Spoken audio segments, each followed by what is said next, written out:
Yo, yo, yo, what's good, people? We're back again with another quality over quarantine, locked in on the lockdown, keeping you entertained, doing what we gotta do, right? So we got a special guest today. Jumped in last minute. Was supposed to be yesterday. It got messed up. Then was supposed to be pushed back again, but then came through. Like basically just bullied me in it. Just called me up and was like, "Yo, stop messing about, yeah. If you say you're gonna have me on, yeah, don't mess me about." So big up the one they call Mr. Joker Starr. Yeah, but it's totally the other way around, man. You know what I mean? Totally the other way around. How you been though? I like what you're doing, man. I like what you're doing with this thing. Hey, we're trying to do it too. Utilizing your free time. That's it, man. It's like it's we had this conversation in it. It's actually I think you might be the last person I spoke to properly before the lockdown. And I remember Yeah. just talking about utilizing resources or things like that. And this is kind of like something I wanted to do and was getting ready to do. Lockdown kind of messed up all my plans, and then I just thought, do you know what? There's still ways to do things. It's like, what Mm. resources do you have right now? Okay, cool. I've got a camera, I've got a mic, I've got some lights, I got Wi-Fi. Let's do this, Got man. everything. Yeah, I was man. just having the same conversation with Crossbow and Chi just before you got on that, man. Mm, It's like, bro, like it's the perfect time to try different ideas, try things that have worked, try things that have failed, try things that have worked and failed, yeah. try two different kind of things that have worked for us, and just create a few different opportunities that Mm. didn't exist before, man. Like these times is the perfect time to, you know, uh, I guess try and do things that you've just not had the time to do, man. Yeah, So man. I think so as well. And you know what I've seen as well? I've seen like so much ingenuity, so much creativity, um, just so many people just doing things that they weren't doing before. I see one producer start making, he's like selling cakes now. I was like, yeah, raw, like people are just finding ways, like how you gonna do what you, how you gonna make your money when your money all stops? You know what I mean? Like you got to figure out ways how yeah, to make yeah, things yeah. work. And even if it's not like, even something like this where it's not a money thing, it's just like how can you use your time? How can you build a platform? That kind of stuff. So I feel like It's, this time has really just forced people to be yeah. innovative, man. I think sometimes as well we get caught up in that we want everything to be right. Everything has to look a certain way. Everything has to be a certain quality. Yeah, And nah, it's just like, you know what? I'm doing it because I want to do it. yeah, Whatever, and I'm gonna do it however, and we'll figure out the quality part as we go along.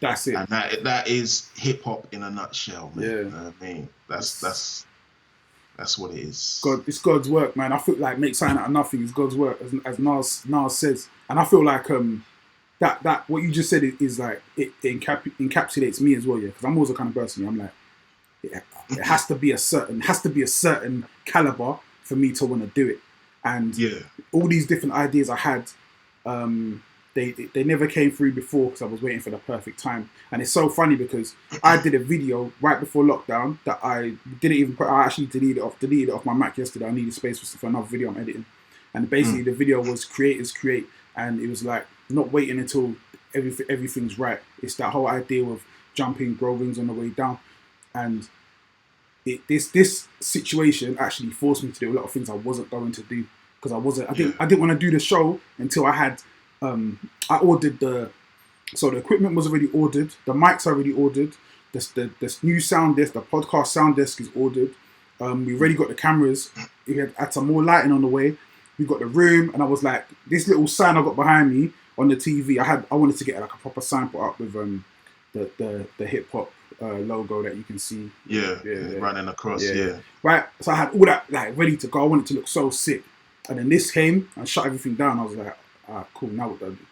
And it's like, yeah, man, you just gotta do what you do, man. Yeah, man. Like I think I've played a lot of things safe in my time, in my years on the earth, man. Mm, And it's like this time is the perfect time to take calculated risks or just risks in general. I mean, what else can happen, mate? yeah, You can either not do it or do it, and find a way to do it.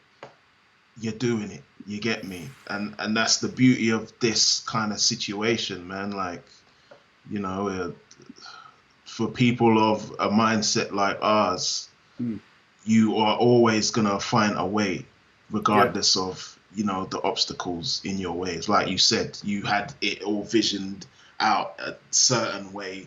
It's not gonna happen that way, but the beauty of it is like it's happening now. Yeah, and man. you got your big brother on here talking to you. The bully, the big bully, yeah.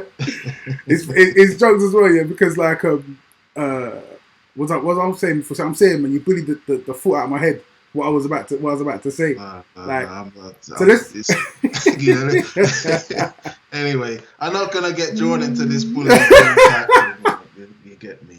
Look at the size of your neck compared to mine. Like, you know what I mean? Like, you done swelling up in your old age, mate. You know what I mean? Alright, guys, listen. This is what I want you to do. Yeah, I want you to look at the screen. Yeah, and you see how me and Joker Starr on the screen together. Yeah, we are standing exactly the same distance from the camera. So this is actual size. This is the actual size that Joker Starr is compared to me. Yeah, his head is bigger than my whole body. Yeah. His neck is the size of this. We wanted to do this, but like I said, no, we ain't stopping it yet. I said, yo, the reason why I couldn't get him in the studio because he couldn't fit in the studio. The Hulk could not fit in the studio, man. But we go back a long way, yeah. We go back a long way.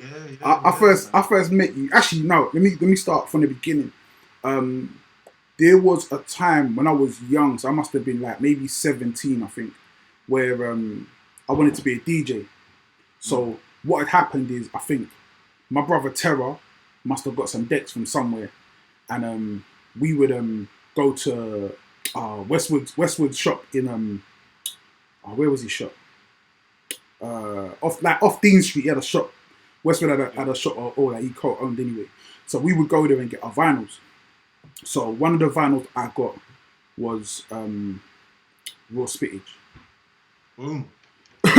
So I think I might have heard it. I think I might have heard it before as well. I think I heard it on 279 show, and so I must have had this vinyl. My parents had gone to America, and me and my brother set up the table in the front room here, like, and put the decks on it. And we were trying. I don't think we even had a mixer. I don't know what we were trying, but that was one of the vinyls I had. And so your name was always kind of like a name that kind of stuck out. And bearing in mind as well, yeah, this is way before I even really listened to UK hip hop. So this was at a time where I was listening to mostly American hip hop, wasn't really into UK hip hop that much. But one thing I remembered was your flow was just different. It was just like kind of like all over the place, but like not all over the place where it's offbeat. It's just always finding pockets. Yeah. And I remember hearing that being like weird quantized to it, man. Like crazy, right? So I was just like, yeah, nah, this guy's cold. And so a couple of years later anyway, I'm living with Tom Weller. Actually, I don't think I was even living with him. I was actually, yeah. I just moved in with Tom Weller, and then his missus at the time, she was working with you somehow, some way, and she was like, "Oh, we're going to we're doing a show in Amsterdam. Do you want to come?" And I'm like, "Yeah, cool." And she's like, also this guy Joker Starr. I'm working with Joker Starr. I'm like, Joker Starr, like real, like raw, like a name, someone I've actually heard of. I've seen vinyl.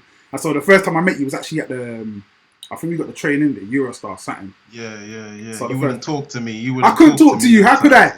Like I was just shy. I was a shy little kid, innit? Amos was on the train as well. Yeah. Yeah. I think me and Amos hit it off before me and you hit it off. You know what I mean? You was just the silent assassin. I don't know what you was doing on the train. You was probably writing lyrics or something like that. It's funny because Amos will talk to anybody, innit? Amos is like, he's that character. He's just like, yo, what's good? I've always been kind of like shy anyway, and not cagey, but at that time as well, I was definitely like not like a kind of like a, yo, how you doing kind of person. And I'm still reading that now. But it was from that time, we kind of got to know each other. And I don't like that whole time is a blur to me. But do you even remember that time? Like, I remember, man. Like I remember, we did a show over in one cafe in Holland and that, man. Devil Bar. I forgot the name of it. It's still there now, man. And the set was all right from what I remember in that, man. And I think we just really hit it off when we actually did get to talking and that. I think before we travelled back, we want to watch The Matrix because The Matrix had just Oh come my out God, I in remember. Holland. You Yeah. get me? So it wasn't coming out in England for a while. So we sat and watched The Matrix. And then, yeah, the day that we were supposed to leave, me, you, and Amos were sat on the stairs, innit? So we got to go back via Belgium. And our hosts, we won't name our hosts, who had organised the thing, thought it was a good idea to go get Belgian chocolate in Amsterdam. So we're out thinking we got to leave at a certain time to get a certain train back at a certain time. They come back at a time which was a few hours later, and sitting on the steps because we were out of the hotel. Yeah. So we get back to Belgium, and they're saying, "Sorry, you cannot board. You've missed the train. Your tickets are not valid." And I can remember when they told us this information, we just went, "Oh, bopped off. Don't know where we're going." Yep. But me, you, and Amos bopped off to Belgium. Don't know what we're doing. We walk past this thing. It's got police tape round it. It's got a smell that some homicides are happening there. The crackhead that approached us that wouldn't leave us alone. We couldn't even understand what he's saying. He's talking some either French or Belgian language. It was just a blur. But we got home eventually. Yeah, man. It was some nice signs. But with that experience, I think we always kind of made sure that we were kept in contact over the years and that, man. Yeah. I think after that, I came to watch you perform somewhere in just outside. It might have been Paddington. Okay. And that's where I heard. I loved your tune. I can't remember it, but it's got Amos. It's something about the Road Rage. Road Rage. Yeah. We used to bang that one. Rage tune. Yeah. It's funny, because you know what? So that trip to Amsterdam was the first time I'd ever, because I never drink coffee. I've never had energy drinks or anything like that. But if you remember, we were had a sponsorship from Red Bull. So okay, they had, so what they were doing at the time, this is when Red Bull wasn't really it wasn't a big company or anything. I think they were still mainly into advertising, and they had just started doing the energy drinks. So they had given us crates of Red Bull. So this is the first time I'd really had it. So I must have had I don't know how, I must have had a crate over those 3 days. I didn't sleep for those 3 days. So those whole 3 days, I was just wired, didn't it? Just on. I thought that was just how you just was. You know what I mean? Yeah. I was out of it. So bare things are happening. I was just mad shaky. And then on the last day, because obviously one of the main things Amos wanted to do was buy weed. So he must have he bought I think he bought maybe an eighth of maybe 4 different kinds in it or something. Yeah. And so he was like, yeah, man's gonna smoke that the whole time, and then I'll be. He's not won't be able to bring anything back because we didn't think we were gonna bring anything back anyway. Yeah. Problem is, I don't think he realized how long it would take to smoke back because he was smoking non-stop. But then on the last day, that time when we were waiting outside for them, he had something I a quarter. Now. He had a quarter left. Yeah. So he's like, bro, I can't smoke anymore. He's like, I can't smoke anymore. It's impossible. So when we got stuck at the train station. So it's about probably, I don't know, man, maybe midnight, a little bit, maybe after that. And we're all after that, we were kind of dead by that time, innit? We done walked around or whatever, and we came back and we just waiting for the morning to get the next train. And Amos is on a paranoid one because what happened is the police are coming around with the dogs. So we're thinking they're drug dogs, innit? But they ain't drug dogs, they're looking for bombs and shit. But Amos was still mad prang, yeah, yo, I can't believe they ain't got me. And I was prang as well. I was like, nah, they're getting him. But that was a mad one because then everyone fell asleep and I walked around the city at 5 a.m, just walking around, just thinking I didn't want to. I was really, again, I couldn't sleep. I was just wired up, man. So I was on Red Bull, so I was just walking around the city, man. Yeah, man, it was a funny time, and I think as well, you need those times, man. As a young artist, you have to have those those Yeah, you crazy have to have them stories. experiences Yeah, and man. stories, man. 'Cause Like they build you for the future, innit? They build 100%. you. They So build you and prepare you for when stuff doesn't go as planned. You know what I yeah, mean? Yeah. but I think the next time we hooked up musically was when you did I can't remember what project it was. Actually, no, I do remember what project it was. It was The North Borough Estate yeah, yeah, project. yeah, Yeah. yeah, yeah, yeah. So Yeah. was that those track we did with Sway? Oh no! That's before the North Borough Estate project. Before that, we See. hooked up. So I was going on 279's radio show. And I don't know what the Oh conversation we had, but I was like, you was like, you've never been on radio. yeah, I was like, what? yeah, I was like, what? You never been on radio? You come with me, man.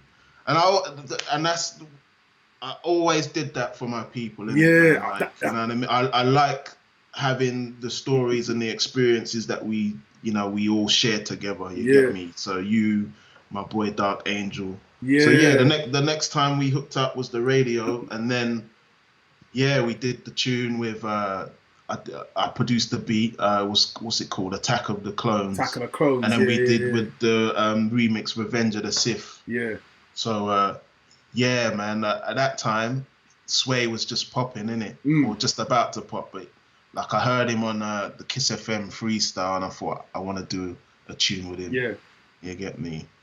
And I always wanted to do a tune with you. And I think yeah, we all turned up. I was under the impression that we would turn up, we'd write the verse, and then we'd all spit it. yeah. But we turn up. You've done your verse, he's done your verse, and I'm sat there thinking, oh shit, I got to write a 16. I say, how much are you written? You go 24. How much are you written? You go 24. I was like, oh shit. So there's pressure on me already. So I'm just sat there. I can just remember, like I'd usually like time to go over my rhyme and that. So I was just made the decision, whatever come out. So it's about 20 minutes. I've done 24 bars. I say, all right, who's going first? No one want to go first. So, all right, I have to go and record this verse off the paper that I've just done. Yeah, man, and the tune came out nice, man. Like it was, and that's another experience I really enjoyed, man. Like, cause it was competitive, but it wasn't. You get me? You always kind of play the role like, oh man, like I'm not as lyrical as these guys here and there, but you don't understand, like, you know what I mean?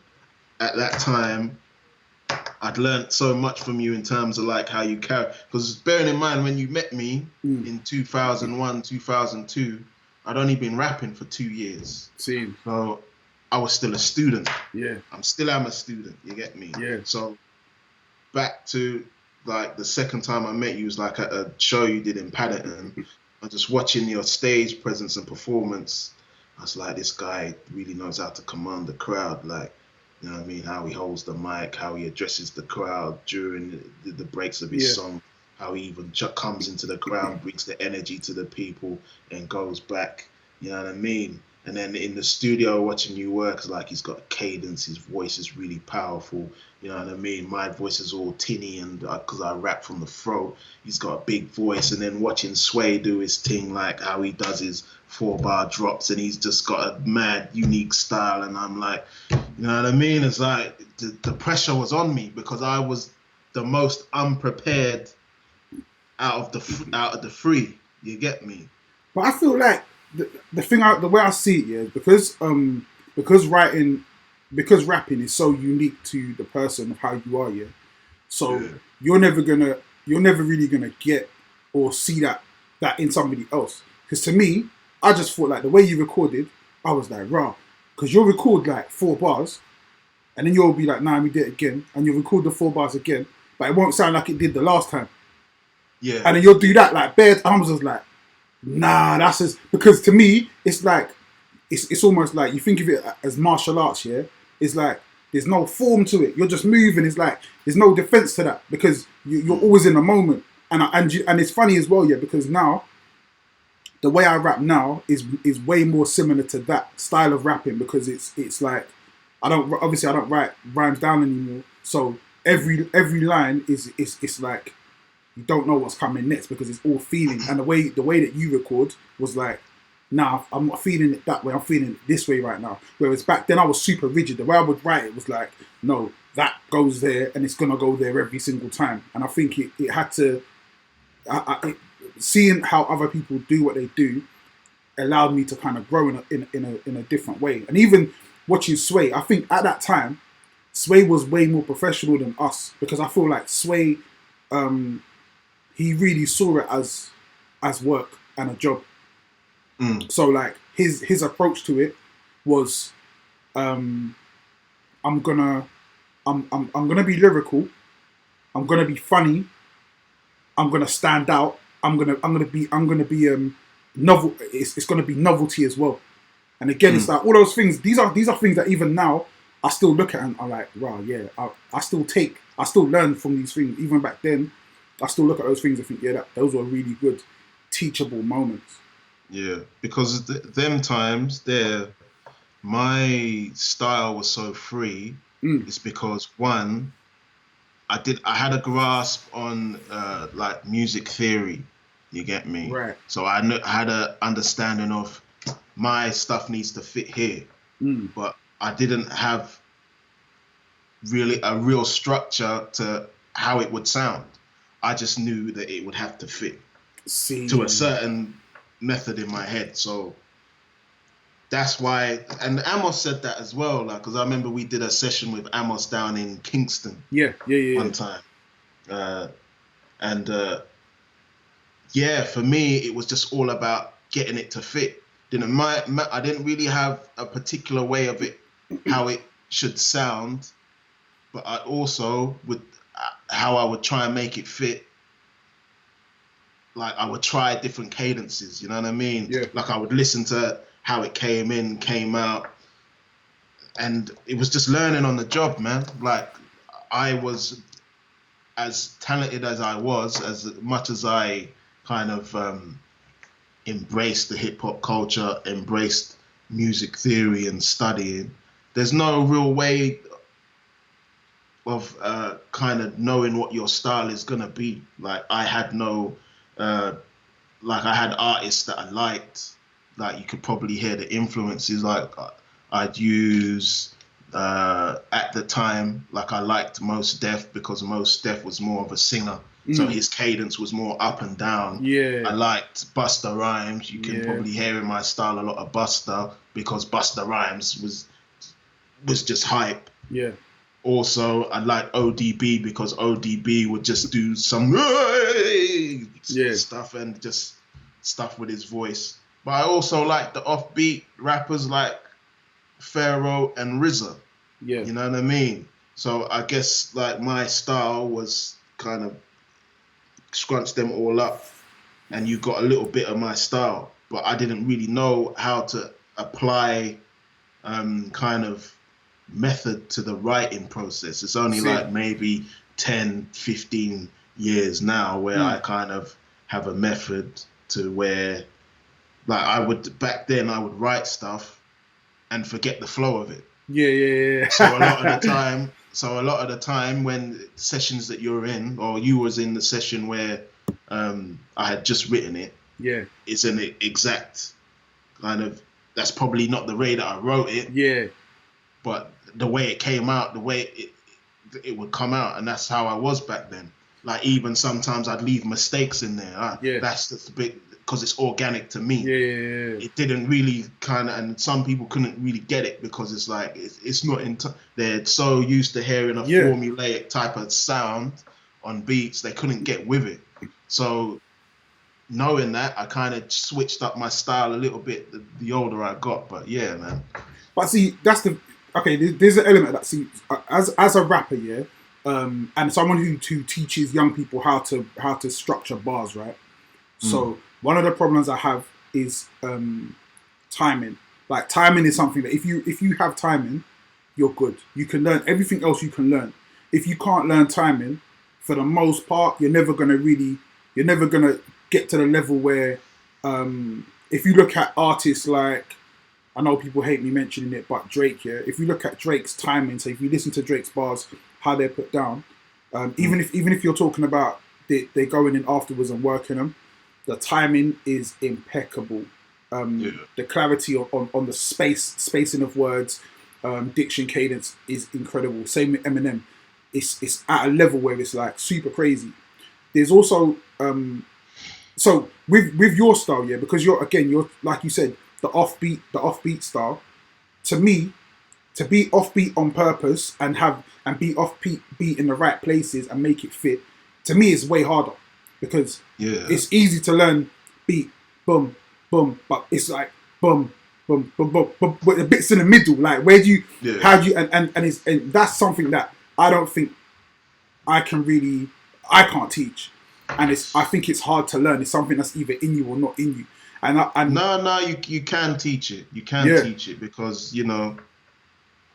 basic music theory is always going to be basic music theory. You get me? Right. So it's just all about how you visualize the grid of where you fit. You know what I mean? Some people are more visual.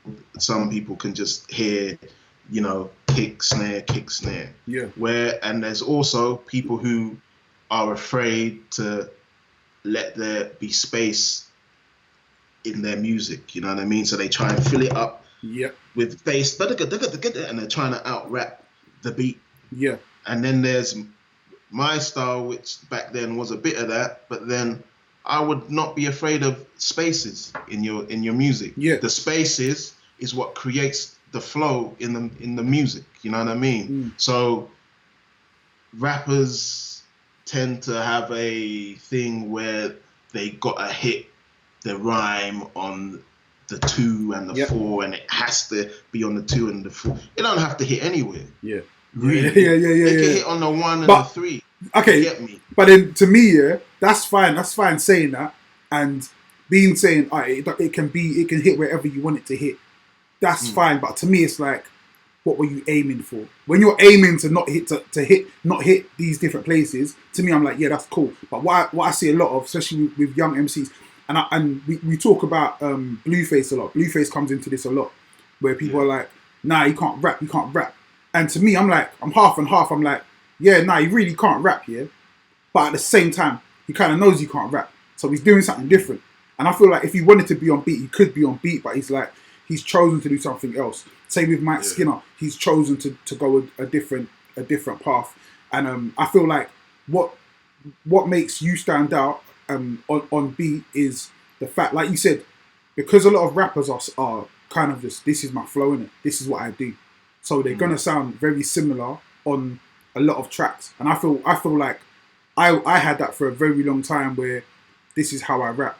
But the fact that you can say, do you know what? I can't remember how this flow goes on here. That shows you have so many flows. You don't even know, because again, you're actually going with the flow. People talk about flow a lot. I like that flow. And really and truly, it wasn't a flow. You just did what the beat was told you to do. You just followed the rhythm, really. So you weren't even really flowing. You were just kind of doing your thing. But so go on. Like even remember the question though. Write the question down that you was gonna ask, because I want to answer it. But even like, I never had any kind of preconceived ideas of how I want to. I don't approach any music with an idea of how it's gonna sound. Right. You know what I mean? Especially at that time. That time it was just the amount of bars I'm gonna write. Yeah. Everything was punch heavy at that time, because that's what people were doing. So with Raw Spittage, Raw Spittage wasn't my first record, but I can remember sitting down at the time and thinking, what's popular at the time? This is gonna be probably the first time a lot of people hear me. Yeah. So what is the style that people are going for? And them times, Maestro was pretty big. Like, he had the tune "Kiss That Ass Goodnight," and I think Skinny had can't remember the name of the tune Skinny had, but they were quite punch heavy tunes. You know what I mean? So that is the only premise I went in with. Like, it has to be punch heavy. I didn't really have any idea of how it would sound. I didn't have any idea of how I would sound on the track. So those early sessions, you know what I mean, with that kind of punch in, punch out recording technique, because I went in there with no kind of structure whatsoever. They were just like big learning sessions. So I would try my voice a certain way. I would try different kind of timings. I would try like stretching my voice across a couple of beats, and that even the chorus isn't the way that it was supposed to be. It was just an on the fly decision. You know what I mean? So I think being a rapper and being an artist are two kind of separate things. Like being an artist, like you just should just allow yourself to be free. Yeah. To try things, make mistakes, try different recording techniques. Like I like the way that you're recording now. So like going in there with nothing and coming out, it's like a different kind of appreciation for your headspace. Yeah. Because you're going in there with, you might have an idea, you don't know what you're gonna say till you say it. Yeah, I love that. Don't know how, and then you go back, and then you don't know how you're gonna feel about what you say till you listen to it, and then you don't know what you're gonna say. So it's kind of like, so all these kind of chemicals are getting released in your brain with the creation process, and you just have different kind of appreciation for where you think, where you're not going into it as a rapper. You're going into it as, it's just a plain canvas. I'm an artist. I'm gonna paint this picture, and whatever happens, happens. And that's the beauty of just creating music, man. That trying to replicate that feeling to students is like, they probably going in to this, like they hear a certain type of music, so the music has to sound like this. I got to sound like this. I got to do this particular kind of flow, which is cool. You know, formula never fails, but formula can also be very flawed, because, you know, if you're never going to push yourself if you're just going to do the same thing over and over and over again. It becomes boring. You know what I mean? And for me as an artist, I guess being able to recreate myself is the most important thing. You know what I mean? So if I want to do punch, I can do all types of styles, storytelling. Yeah. You know what I mean? Bring you on a journey. I can do punchline stuff. I can do party stuff. I can do, you know, let me not talk too much. I don't know what you're gonna ask me. So let me stop here. I'm gonna stop here and ask me a question, innit? See, that's what I like going back. I just feed off wherever you're going, man. It's something you said there, like the way I record and not knowing what's going to be said. Sometimes I'll be recording and my wife will be in the room, innit, and the beat will start and she's just sitting there reading on her phone or whatever. And I start my verse, and I'm like, woo, you know what I just said? I'm like, I didn't even know I was going to say that. Like, I don't even know what I'm going to say next, but I know it's going to be fire. And then I hit the neck, and then you're in a zone, and you're just, it's one thing I get bored really quickly, innit? So being in a place, where me making music is almost like listening to new music at the same time. So it's like, I don't know what I was going to say, but I knew the beat was good, and I knew sometimes I come with some sick bars. I knew I was going to come with something. And to me, that process in itself makes the journey like just exciting.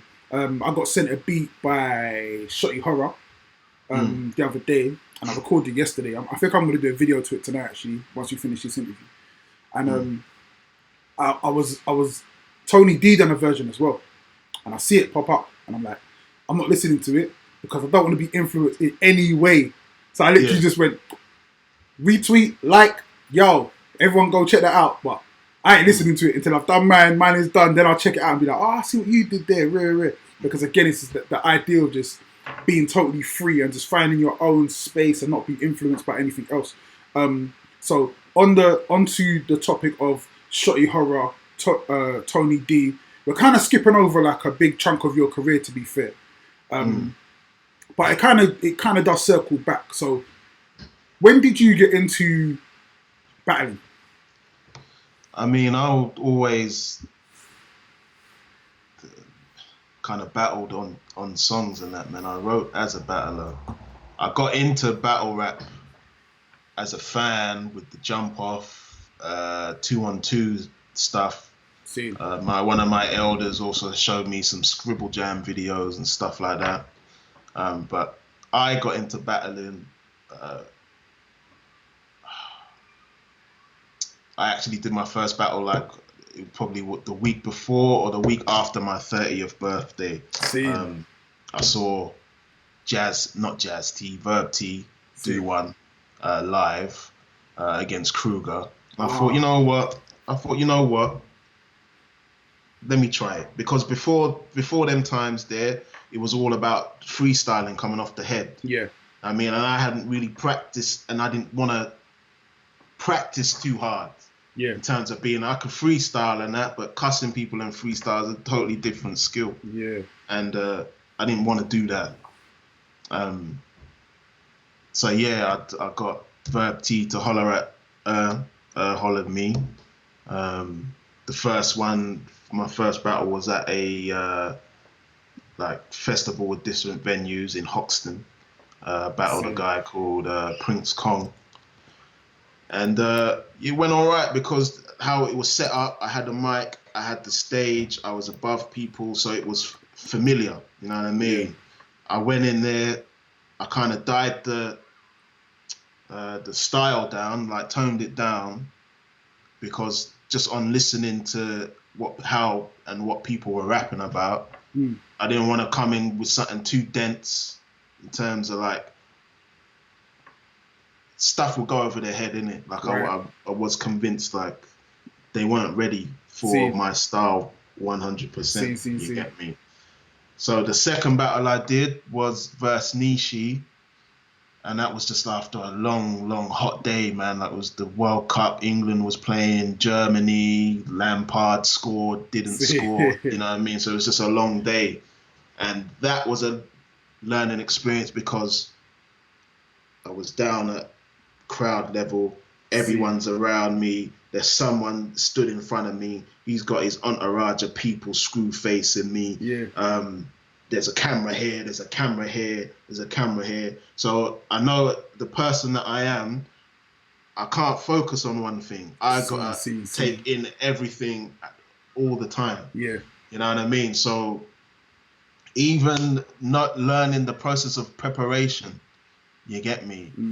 I wasn't prepared enough, but you don't know you're not prepared enough till you do it. So I'm thinking I know my lyrics well enough to perform. I knew them well enough to perform, but I didn't know them well enough to rap to this guy here, look at this camera here, look at this camera here. There's intervals to when you're rapping. There was just so much going on. I was like, okay, cool.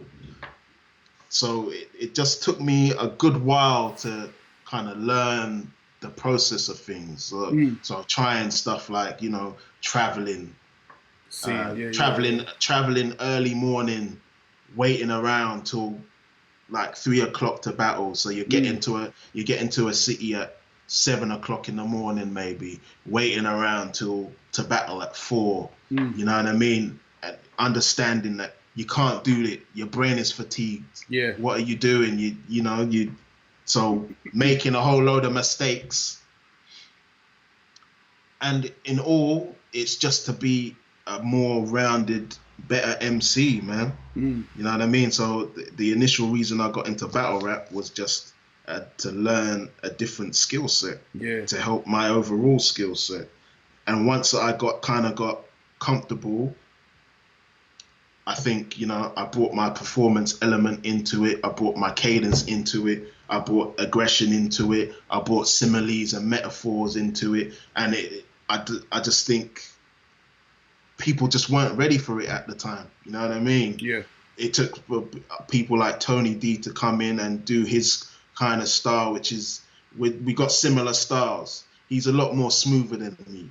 I'm just like the rigid, sharp, aggressive version of him. He's the smooth, calculated, kind of more chilled out performing version of me. You know what I mean? And Yeah, battle rap taught me a whole load of things, man. Like I got to meet some cool people. You know, it can be quite addictive making a room full of people go wow and woo off just words that you're saying. You know what I mean? Or sometimes it's not even the words, man. Like there's a science to it. I was listening to Tony D talk about the preparation and the science of the movement, the hand, where you're placed, how far someone is ahead of you. Yeah. Do you walk past them? Do you bump them to accentuate Yeah. the verse? You know what I mean? Are you here looking at the crowd? Are you put into preparing for a battle? You know what I mean? Sometimes it doesn't add up to the time that you spent I get you. preparing for it. You know what I mean? Like yeah, man. Yeah, man. It's But I think you'd make a good battle rapper if you chose if you chose to be a battle rapper, you would be a good battle rapper, man. See, I had this. I said this. Had this conversation with Tony, and in my mind, yeah, I am a I can battle rap in my mind, but it's like you said, yeah, the preparation, because people don't understand like the difference between knowing your lyrics and knowing your lyrics on cue, being able to stop. Like when you're rapping to a beat, yeah, you rap until the beat. You know when your verse ends when it ends, in it. But if you were to say, "All right, spit your verse," and then wait, stop at bar 2, right now start again bar 3 to bar 7, right now stop at bar 7, and all that to me, it adds like it's so many different hurdles to it, and obviously because of the way I write anyway, my memory is like I have the worst memory, man. Yeah, me But too. but you know what? As far as like, but I've seen you kind of progress from being in situations where you're like, because when you watching someone battle, you're like, don't choke, don't choke, don't choke. And obviously earlier in your career, yeah, you kind of had a few stumbles, and then it's like it's wicked to watch the what when you're in your bag, yeah, the body language changes. You're just more relaxed, and it's just like, and one thing you mentioned all the different elements that you bring to battle rap. The one thing you didn't mention is character. So I'm a big believer in the idea that battle rap is musical performance, right? And the performance part, the theatrics are what make it. So one of my favorite pastimes ever is watching like clashes. Watching my favorite clash ever is Ninja Man versus Super Cat. Yeah, I love that. I love that. I love, but not the beauty of Ninja Man. Yeah, is like it's the theatrics. It's like it's what he brings to it, and that's an element that you kind of grown into, and it's like yeah, the god, man, the god, and Yeah, because I you know, it was just a weird time getting involved in battle rap, man, because yeah, people didn't want me around, bro. It's see, like they were like, "What are you doing here? Like you're Joker Starr. What are you doing here?" It's like they don't know that I've got my own mission in hand. Like yeah, no one knew what battle rap was gonna be at that time. No one yeah, knew that it would have its moment where it would blew up and mm, be what it was when some other artists got involved in that, man. But yeah, like I used to. It was just different because battle rap over here isn't necessarily tied in with hip hop and that. You get yeah, me? yeah, It's a totally different thing. It's more seen as like comedy, stand up. yeah, Used to watch interviews with like I'd watch the clashes, like you watch the Ninja Man clashes and that. yeah, yeah.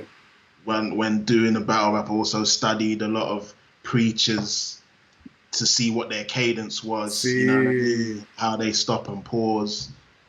Also used to watch how, a lot of the Americans arguing and stuff like that. So one day I was thinking, no one really plays the villain over here. yeah, that's true. No one really plays the person that they don't like. Yeah, So not even naturally, I didn't plan for it, but there was a time where it just wasn't the scene for where black people were doing their thing. You get me? So I was like, okay, well, I'm gonna go get me some change. All right.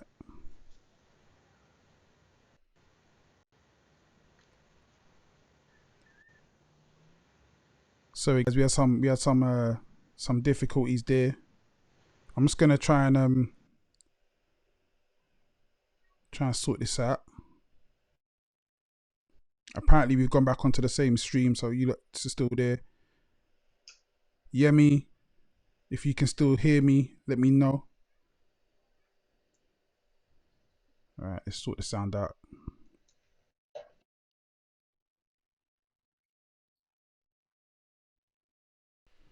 All right, okay. Right, so apparently the sound should be back up. I'm just gonna wait a sec. If you're on the live and you can still see us on the same stream, please let me know. Yeah, all right, thank you. Man like Grum, big up, man. Appreciate it. So let's Last thing they heard. You know. when did it oh, actually, yeah, I know what it was. So it was about you being the villain of battle rap. Yeah, man. So I know I was on a big tangent in it, like, man. But yeah, I kind of started studying different public speakers, preachers, like Malcolm X and Louis Farrakhan was a big one that I studied. Yeah, man, and just how to control mass, because you when you watch Farrakhan speaking on video, man, like he can capture a whole nation of people, man, whether they're for him or against him. Yeah, and that's what I wanted to do. You get me? Because crowd reaction, they don't, necessarily they weren't going there to see me. Right. But I made sure they leave talking about me. Yeah. You know what I mean? Yeah. I was always in competition with the people that's on the card. Yeah. I'm in competition with the people who battle that are in the crowd watching me. Yeah. I mean, so it's a thing just to let them know. You let them know you're looking at the top dog. Yeah. Even though that they don't have to admit it, the companies won't say it. Yeah. You know you're looking at the top dog right now. Yeah. You get me? So there was a time when, I just was in my bag. I was like, you know what? I'm not gonna... Because a lot of the time when I was in battle rap, I felt myself toning stuff down, like putting a cap on stuff. You know what I mean? Okay. Because I just felt like maybe the aggression is too much. Maybe the punchlines are too much. Maybe the angle of how I'm coming at this for this country is too much. They're just not respecting it. Yeah. They can't handle it. So let me tone it down a bit.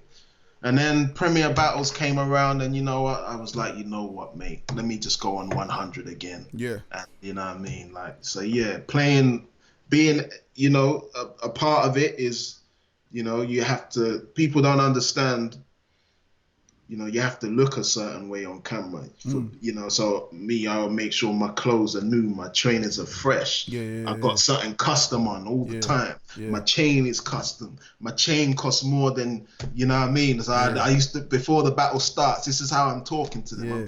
My custom chain costs more than everything that you got on, man. You know what I mean? Like talking. So it's a little mind game and a little fun, but I always had to look a certain way. I hold myself a certain way, But I feel like that's the beauty of it, though, because like I said, I feel like with especially with battle rap, I feel like character is so important, because again, it's wrestling, it's WWE, and and I feel like the best we had one thing I didn't say the other day when in an interview with Tony D. There's another caveat I always have like, the person who takes it the most seriously loses, because when you take it too seriously, you're almost missing the point, unless that's part of the act. So that's what I always feel like with Shine. I feel like Shine takes it super seriously, but I feel like it's part of the act. So it just works with him. And one of the things I like about, it's funny actually, man. You, Tony D, and Shotty. Obviously, Shuffle T still like one of my favorite battlers. I love watching his battles, but you all have it's the character. What's the character? And a big part of the Americans, or a big part of the UK battle rappers not measuring up to the international battle rappers has never been the bars, man. It's never been lyrically. Like lyrically, it's not a thing. It's always been the extras, the theatrics. Like and that's why it's like now when you battle, a lot of times, for me personally, I'm like, nah, you won the battle before the battle even started, because the energy is just different. Like the energy, it's just like I see, like you ain't come to play. You ain't come to play. It's like it's a rap. Yeah, because it's exactly like you say, man. You can win a battle just on the first punch, man. That's what the first punch for me. I always made it a big thing in the later years where I felt like I'd mastered my style. You impose yourself. First opportunity you get. You know what I mean? It might be a little joke. Yeah. You know what I mean? They think it's all cool and calm. And then when that first line hit, they know they in for a long night. You get me? They know they in for a long night. You get me? And Tony's good at that. Tony will let you know. You know what I mean? Like him versus Shotty. Shotty had a wicked first round. Yeah. You get me? Foot Shotty's return. First round in, save star bless. Tony just come in like that first line. Anyone who's a battle rap fan, go watch Shotty's round one. Yeah, then you watch Tony's first line that hit. You say to yourself, you was in the building as well. Yeah, man. Tony ain't here to play. Yeah, and that's so important. Like, yeah, you got your characters, you got your funny characters, but they're still serious. Oh, 100%. You can't play with O'Shea. 100%. O'Shea will make you look stupid if you don't come correct. Same as Shuffle, same as Marlo, same as someone like Villain. Villain don't necessarily impose himself with his presence, but he will cut you down very clinically and make you look stupid if you're not prepared on your game. You know what I mean? But see, that's and you know, O'Shea's a really good example, because O'Shea, he's drunken master, so like he's 100%. Like you think he's playing with you, and he's smiling and he's laughing, and you hit him and he's laughing, you throw a punch at him and he's laughing, and all this time you're thinking it's all sweet, but it's like, nah, he's coming back and he's bodying you. And he's still laughing, and the whole way through you thought it was all good, and then you watch it back on camera, you're like, raw, man just beat me black and blue the whole way through, like, because you weren't even really checking what he's doing. And I think, again, to me, it's such a different style than like my favorite styles. I love Goods. I love the way Goods does it. I love like the bringing of again with character. The best characters have an element of it's really you magnified, right? Yeah. So with Goods, it's like, you know what Goods does, and he's bringing it in, and he's just magnifying it, and he's just and to me, like, that's almost like the perfect way that you become that character. Sorry, man, Corona got me. I'm joking. I'm playing. I ain't never died. Famous last words. Speaking of like character and just the realistic side of you, the music has changed as well. Like what you've kind of done with the music. So let's talk about the last release. Which was the solo one or the solo one. Okay. Because the group stuff is nuts as well. Yeah, but like it's I feel like again, it's a case of you just finding your groove, finding who you are unapologetically in a scene that sometimes isn't ready for that amount of realness, but you're still just going, nah, this is what we're doing. And you mentioned Farrakhan, and the song Farrakhan is like one of the hardest songs I've ever heard in my life. That whole project is just like, it's crazy. You're on about the the album. God album, Okay. the God album. Got you. To me, yeah, that because it just hit me differently, man. Because I don't listen to when I listen to music, I don't go, oh, this is my mate's CD. I don't do it like that. I'm a fan of artists. So I listen to, it don't matter who it is, my brother, my own brother. I don't listen to him like, oh, that's my little brother. No, I listen to him. This is an artist, what they saying. And to be able to kind of hear that and go, oh my days, that's fire. And I always be sitting, I'll be next to my wife, Corinne, come, listen to this. No, listen to this. Did you hear that? You didn't get that bar, did you? No, run it back. And the whole way through, it's to me, it's like it's a proper flawless project. But I feel like where you are as an artist right now, in the space of what you're putting out, the output of what you're doing is you've definitely you're on God level right now, man. It's God level pen. Thank you, man. Like I don't know how to respond to that, but yeah, I just got to a point where, you know, I'm not looking at the amount of sales. I ain't looking at for it to fit into any lane. I'm not looking to take anybody's fans, you know what I mean? All the artists know who I am. It's just about saying stuff that resonates with me, and, you know, as long as the music is out there, at some point in someone's life, something I say is going to resonate and make you change either what you're doing or how you do it. That's what I want. You get me? Yeah, man. It's really taken aback that you know, your appreciation for it. Because even when I put it out, it wasn't in a state for it to be presented to people. You get me? It's not mixed. It's not mastered. The levels are all over the place. But that adds to the character of it. It's because raw. you can hear what I'm saying. That's what it's about. It's not necessarily how it sounds. You get me? You can hear that it's what it is. I think, and it's not really important for it to sound like it's been mixed and mastered in a big studio. That's not what it's about. It's gritty. It's real. It's talking about real things that were prevalent at the time. You know what I mean? To Mark Duggan, it's got an African influence to it. It's got a, you know, black empowerment to it. It's got a social justice, brotherhood, sisterhood feel to it. You know what I mean?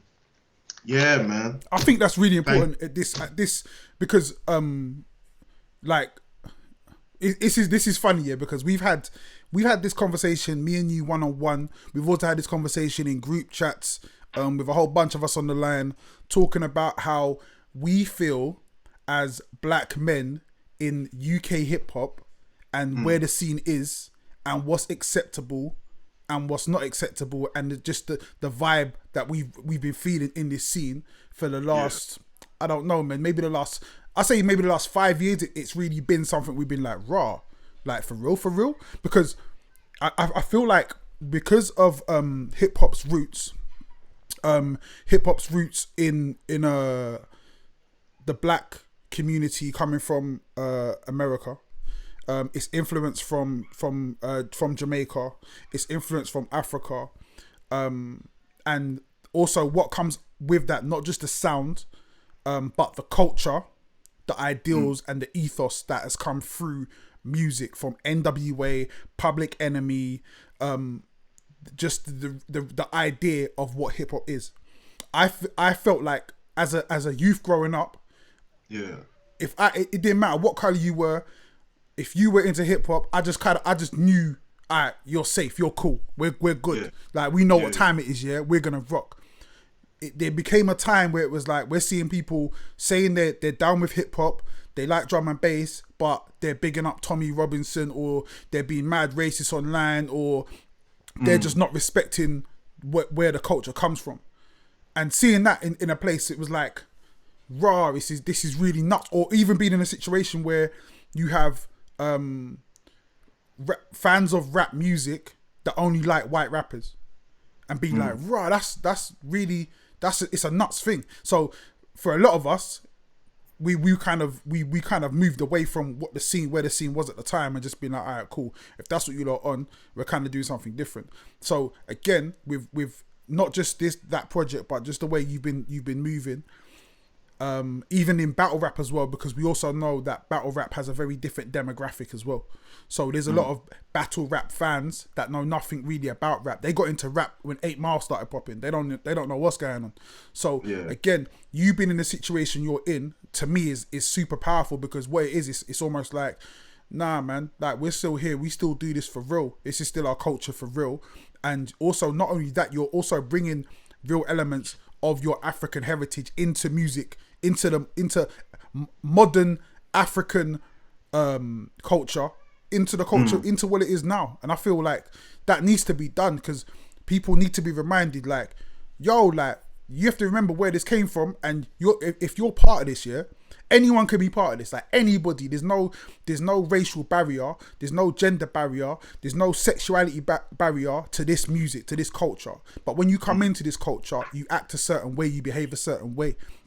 Anyone can come through my front door. You come through my front door, but when you walk into my house, you respect. There's a certain level of respect you have to have. The same way if I walk into your yard, I'm taking off my shoes, I greet your mum like my mum, innit? And it seemed like for a long time we had a situation where people are coming into UK hip hop and just acting indifferent to what it is. And I mean, like, I always felt, even in my early part of the career, I felt like an outsider looking in, like even amongst my peers and the fans, and in battle rap as well. I felt very much so. Felt like an outsider looking in. So when I got into it, I was told, and I believed, that it's all about your skills. Your skills will get you the respect. The skills will allow you to pay your bills. Your skills will get you shows. Your skills will get you experience and appearances. You get to travel. You get to meet people. You get to go in magazines. You might get to go on telly. It will open opportunities for you. You know what I mean? And I just felt like there was a lot of fear when I first came in, creatively and, as you said, socially. And I think it's because, one, when I came into the music scene, Solaheen put me on. No rappers put me on. Big up Solaheen. I was placed in the UK hip hop. There was no graft for me, and I was as good as I was. Yeah. So that kind of, and in them times, there's no social media, nothing. So it's kind of like, who is this guy? Where is he from? Yeah. They couldn't place me or what I'm about. You know what I mean? Everything is so region specific. Yeah. You know what I mean? Yeah. So is he from South London? Is he from North London? Is he from London? Nah, he's not from London. You get me? He's from here. He's from here. And I guess it's the same with battle rap as well, man. Like, it was a hard slog, mate. Like, not feeling like my skills were being appreciated. You know what I mean? In terms of like hip hop, you know what I mean? Hip hop is open to everybody, as you said. So I just couldn't get, how are you rapping but you don't embrace hip hop culture? How are you looking at hip hop culture like it's fuddy-duddy business? Yeah. If it's not for fuddy-duddy business, hip hop culture, you're not doing this. Yeah. So why aren't you respecting it? Yeah. You get me? As in this country, as hip hop, the scene has changed immensely from what we were involved in as kids to what 20 years later, what the kids are involved in. You know what I mean? The music has changed. The scene has changed. How you promote yourself has changed. Like, you don't even have to come out of your house to be a big rapper anymore. You don't even have to prove yourself as a rapper anymore. True. As long as you got the funds to jump on, get your advertising right on Facebook or Instagram, or you got money to pay the big channels, you're good. Yeah. You don't have to be skillful at all. Yeah. So it's so far removed from what I set my premise as. So when you're telling me, I have God level pen, 20 years it took of hard graft. Yeah. You know what I mean? And that skills aren't really appreciated anymore. You Nah. get me? It's how good the beat is, and are you doing a specific flow? Yeah. And are you talking about a certain thing? You know Yeah. what I mean? There's no flipping appreciation for knowing the framework of the The English game. Yeah. language, Yeah. Yeah. Yeah. poetry, Yeah. knowing music, what you call music, knowing about notation, knowing about all different aspects of being an artist is not important anymore, man. Yeah. So to go back, I always felt like an outsider looking into the culture in the UK and just being accepted Yeah. by, because like, even to now I don't feel like I'm accepted, but I'm at a point where I don't care, me. I'm doing this because I want to do this, and I'll carry on doing it because I love to do it. But Yeah. I'm getting a different feel from the group stuff. You know what I mean? I get a different feel from the solo stuff that's harder. I get a different feel for the solo stuff that is a bit more modern. You know what I mean? It's always trying to recreate myself. You know what I mean? And that just keeps it fun for me.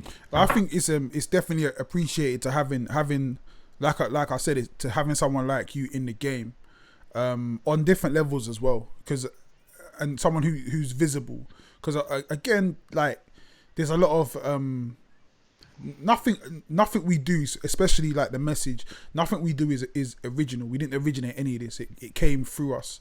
But the fact that we kind of have platforms, and we're visible, we're in places where people can see us, and we're still repping what we were told to, not what we were told to rep. We're still repping what we believe is true. We're still repping what we believe is hip hop is about. And I think it's super important to have those figures in the game, and you're one of those figures, man. So for me, as someone who, because like, I'm very similar to you in a way. Again, we've had these conversations off camera, whatever. When I'm just like, I don't care what these fuckboys do. Yeah, they can do them. Yeah, but I feel like a bunch of them, most of them are bitches. Like, when I go on my rant, I'm just like, I don't care. Fuck the game. Fuck all of them. And a lot of times we feel that way. But then at the same time, it's cool to just be like, really understanding that as much as I want to hate the game or whatever, I'm still a part of it. And even the times where I've tried to get away from certain aspects of it, that's cool. Like, it's cool to not like certain aspects of it. It's like we talk about the country and we're like, nah, man, like, we love where we live, yeah, but there's certain aspects of the country that we just don't like, we just don't agree with. And it doesn't mean that, people say, why don't you fucking leave the country then? Nah, man, this is my country, yeah. I got yards here, you get me? Like, I pay more taxes than you. I own this shit. And that's the way I feel about hip hop. The way I feel about UK hip hop. I always feel like, when you talk about foundations, you have to mention us, man. And I don't mean in like a cocky way, or like, it's true. It's just the facts that you can't mention a game without certain people that have really put bricks in this wall of this house that we call hip hop. And like, whether you want to call it UK hip hop or just hip hop, whatever, I don't really care. Hip hop in the UK, these are elements that we've built, and I'm always gonna love it. And it's always good to see, even if you don't feel like you're part of it or you feel like an outsider. For me, who also feels like an outsider, I think it's good to just every now and then just look over and see both of us just doing our thing in it and be like, all right, cool, you're doing your thing and you're representing it right, man. It means a lot. Yeah, man. I mean, we both have had strong influence on the people that came after us and before us, man. So, it's not like I don't dwell on how I felt about it back then. You know what I mean? Yeah. But how I felt about it back then led me to become the MC that I was back then as well. You get me? So it's a case of like, it just made the competitive nature stronger.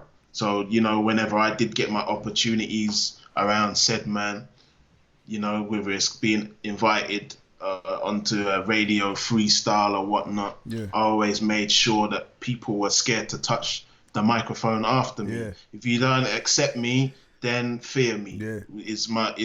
Is always been my motto with lyricism. Yeah. You get me? So you either respect me or fear me. Either way, it gets a response that I like. You know what I mean? I remember going on Kiss FM doing a little 16-20 bar. No one wanted to touch the mic after me, so I just walked out of the little studio and let them carry on the cipher, then came back in later, mate. You know what I mean? I used to love that attitude. I used to love that. I used to tell when we were young. I'm telling Terra all the time, man. Like when you get on the stage, when it's your turn, yeah, make sure they remember you, man. Make sure that's it. That your stage presence needs to be something. I don't care what you do a backflip. Just make sure they remember like who you are. Yeah. And it's I learned that from you early, mate. You know what I mean? Like I said, like I was brand new when I first met you guys. Like, man, I had been studying music, business, and all that. I'd been studying performing arts and that, but I was always told by my elders, don't perform, don't go out and do open mics. Just, they always wanted to keep me like secret. So I would go out. I wouldn't do much, but I would, loyal to a T. I wouldn't do much, but I would watch how people move around the stage. Yeah. I remember going to watch Blade and Mark B in Reading do a set. I was just standing and watching. I watched the Arsonist come I don't know if you remember the Arsonist. They have a wicked live show. You know what I mean? Busta Rhymes. I was lucky enough to see Busta Rhymes in 01 or 02. You know what I mean? Give him a thumbs up and that. You know what I mean? At the end of the show, wicked performer. Yeah. You know what I mean? And then go to some of the English ones like Skinny Man. Watch how Skinny Man control the crowd. I watch how Black Twang control the crowd. Ty, and I take all these little bits and pieces, and it would just, I just learned how to move on stage through other artists. Exactly the same. Big Daddy Kane. I remember I've seen Big Daddy Kane out in New York, Big Daddy Kane in Bristol. I've learned the most from him. In his two performances that I've seen, I've learned the most from him, man. Yeah. Because one tip I'll give you guys over there on the other side of the wall, if you're learning how to perform, I heard how you explained it the other day. You look for that one person that's giving you the response that you want, and you focus on them. Yeah. Well, Big Daddy Kane's a bit different. Like he will make everyone feel like he's looking at them at some point. Yeah. So you just change the angle of your stuff. Yeah. I'll give you a little Joker Starr tip. You might just want to find a little pose, hold the mic a certain way, stance a bit different. You might think people are thinking, what the hell is he doing? But they love it. Yeah. They love it. I got my whole style came from Fallacy, man. Fallacy was Skinny Man was one that I used to watch a lot, but I think Fallacy, one time, I think it was Cargo.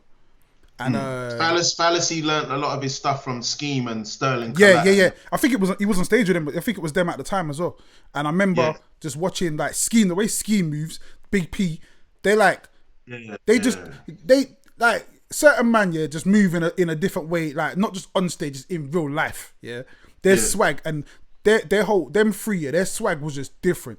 Like the way they just moved in the club was just different. When they walked in, them in the entourage, security weren't patting nobody down. They just walked straight through. Like man just come straight through.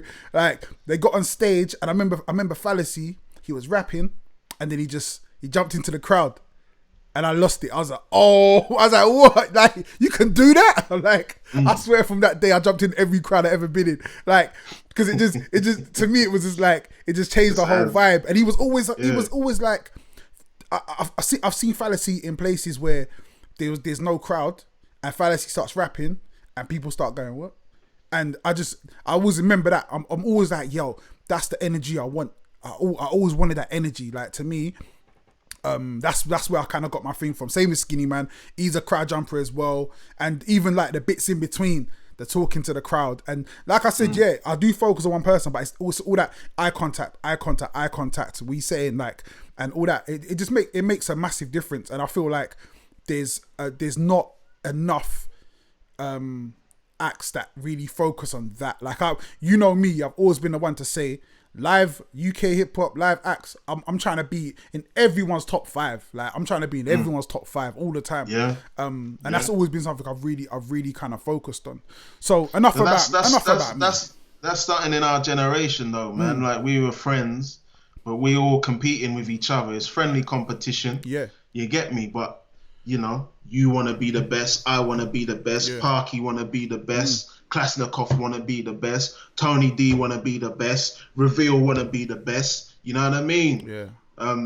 Yeah, mate. Like we've all pushed each other to a point of excellence, man. Like you know, we can't get to certain levels without each other. You know what I mean? Also, you know what? I feel like this is one thing I'm very good at is seeing the future and how things plan out and pan out, yeah. And I remember calling this years ago, I'm talking 2001, 2002, about how this time is a golden age and it's going to mean something to a lot of people. Again, we're in a very similar time where there's a lot of moves we're making that's going to mean a lot in the future.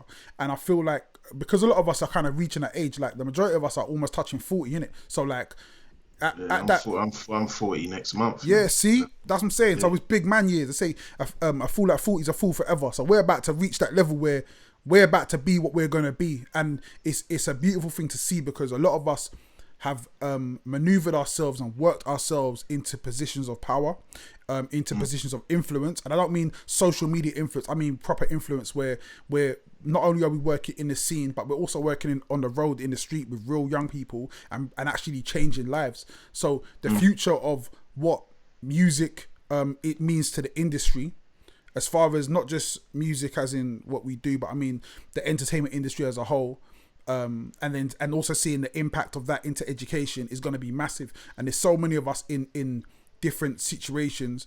We're going to be having these conversations in another 20 years time, talking about, rah, remember we were still just rapping, but now, you know what I mean, I own these buildings. Like I see that happening, because this is the path. Yeah, because I definitely, you know, within the next 10, 20 years, want to make sure that people that I came up with can apply the knowledge that they've got in their head and be able to feed their families and start legacies and stuff like that. These are the conversations and the moves that we got to start now. You know what I mean? It's a transition from being the artist to being the owner of certain things. You know what I mean? 100%. Like this is when we first started. It's just a case of how do we maneuver, because we're gonna be the first generation of hip hoppers to really be thinking like this. You know what I mean? Yeah, but we do have some people that are you know, they probably invested in real estate and stuff like that, but not living off of the knowledge that they've learned for the last 20 odd years. You know what I mean? And putting that into practice, and then through that investing, through that buying up things, like you said. Look, there's a bigger picture, you know 100%. What I mean? And if you look at, so again, we like to think that we used to talk about, we're behind America, we're 5 to 10 years behind America, and then we thought like, oh no, we caught up because musically we've caught up with them as far as sounds and influence on culture, but business wise we're still 5 to 10 years behind. So we're still not making the money that they're making. Whether it be domestically or globally. Again, the demographics are different in America. America's big.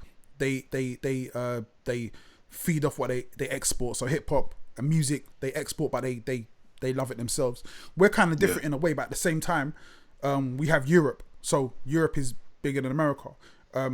So there's really no excuse for us to be where we are financially. So what we're gonna see in the future, we've been from a situation where some of us make a little bit of money from music. Then we got to a level where some of us made quite a bit of money from music, but enough like just for ourselves really. The step after that is making money from music to invest into businesses. The step from that is making money from music that invests into businesses that feeds other people where they're making money as well. And so these are the steps that we're taking, and what all it really takes is education and infrastructure, which is something that Kalashnikov has been banging on about for 10, 15 years. infrastructure, not just of the music business, but business itself, like really understanding how do these things work, where do you what do you own? Ownership is really important. What do you own? Where do you make your money? And it's so funny because if you look at America, what they've really done, we started this conversation talking about something out of nothing, God's work. What you don't realize is like poor Americans were put under a lot of pressure. They used that pressure to then make music, which made them money. They used that pressure to then play basketball, which got them money. It got sports, and now it's becoming a lot bigger. We're seeing multi-millionaires coming, billionaires now. Kanye has become a billionaire. Jay-Z already been a billionaire. So you're kind of seeing a pattern emerge, and we're again, we're a couple of years behind that. And we just need to really just focus on, okay, really learning from their mistakes, learning from all these guys in America that are now, they get their deal and they're like, oh, I want to get out my deal because my deal weren't worth it. Really understanding, being independent has its merits, because again, what you have is ownership, and ownership becomes really important the further down the road you go. When you first start, it don't mean nothing because you ain't got nothing. You get down the road, even like I've been in this game a long time, even in my catalogue, my little catalogue, bearing in mind I'm an independent artist and I'm not a big independent artist. So if I can see the money that I'm making from my little catalogue, I know that there's guys coming up in the future that are going to be making way more, because the game is so different and they have so many more opportunities now. And it's just about imparting that knowledge into them, man. Yeah, 100%, man. That's the future. Everything you said, I can't disagree with, man. I don't even think I can add on to it, mate. I think you said everything. It's like it was all about infrastructure and understanding, and also being on your game. Yeah. And also in the music industry, realizing that you don't necessarily have to be the front man and the superstar to have a career in the industry, I guess, which is a lot of mistakes that we made as artists. Sometimes we feel like failures because, X amount of people don't know us, or X amount of we're not getting X amount of sales or streams, or but whilst being an artist, you're actually learning the basics of business. You know what I mean? You might not have the understanding of finance and how money works, but once you combine the theory of how money works, the practicality of business, you're all right. You get me? There's a few variables, like me, I'm trying to get into the stock market. When I finish here, I'm only gonna play a couple of stock market videos, the dummies introduction videos and that, mate. It's a good time, man. It's a good time.